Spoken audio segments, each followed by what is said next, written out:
My husband was just accused of molesting a girl in the elevator. There's only one problem. He hasn't had hands for 5 years. The day I moved into Riverfront Residences, I became public enemy #1 in the entire community. It all started with my neighbor, the influencer Sexy Innocent Yvonne, who had over 1 million followers on tugged. Right now she was holding a phone stand right outside my door, crying her eyes out, making people sympathize with her. Chat, I can't take it anymore. I thought there were only good people in this community, but it turns out there's a right animal living here. Yvonne tugged at her collar, which was already as low as it could go, showing off loads of skin and some pretty shocking red marks on her neck. She pointed at my tightly shut door, yelling, "The man who lives in this apartment looks like a nice guy, but half an hour ago he molested me in the elevator. He knew there was no signal in the elevator, so he not only verbally harassed me, he also pinned me to the wall. He used his hand to clamp my mouth shut, and with the other hand he tried to rip my dress. If the elevator door hadn't opened just in time, I would've."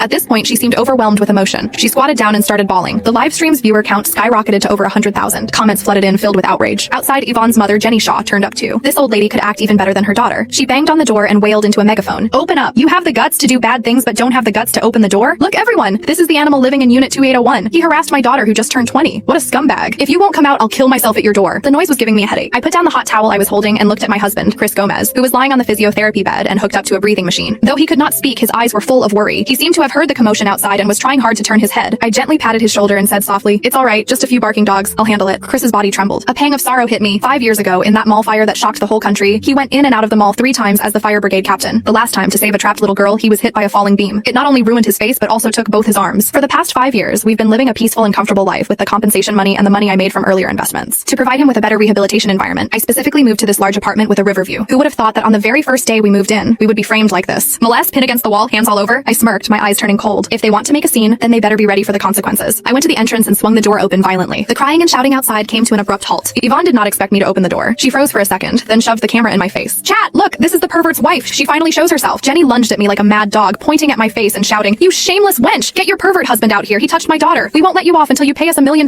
for emotional trauma." Yvonne, sobbing, added, "Girl, you're a woman too. How can you protect your husband after what he did to me? Look at the marks on my neck. They're left by his fingers when he choked me." She stretched out her neck to give the camera a close-up shot. The red swollen finger marks were clearly visible. "Look closely. This is evidence. This is undeniable proof of his wrongdoing." The neighbors pointed and stared, their eyes full of disgust. Seeing the girl's greedy and scheming face, I did not panic. Instead, I could not help but laugh. Evidence, finger marks? I crossed my arms and looked down at the pair of clowns. "Your name's Yvonne, right? You're saying my husband choked you and ripped your clothes with his hands?" Yvonne straightened up and said with unwavering confidence, "That's right. His hands were shockingly strong and covered in calluses. They hurt so much. I'll never forget those hands." "Good," I nodded, a glint of coldness in my eyes. "Hopefully when we get to court, you'll still remember what those hands look like. Because my husband lost his hands in a fire 5 years ago. You said he choked you with what? His imaginary hands?" Hearing my mockery, Yvonne's expression froze, but only for a moment. The next second, she acted like she had heard the funniest joke ever and shouted even louder into the camera, "Guys, listen to this. As expected of a pervert's family member. To defend the rapist, she's cursing her own husband to not have hands. Are you saying I was fighting with a ghost in the elevator?" Jenny spat on the ground. "Tui, shameless, making up lies to dodge responsibilities. I saw him downstairs with my own eyes. Your husband was wearing black. He had his hands in his pockets when he entered the elevator. How can he not have hands?"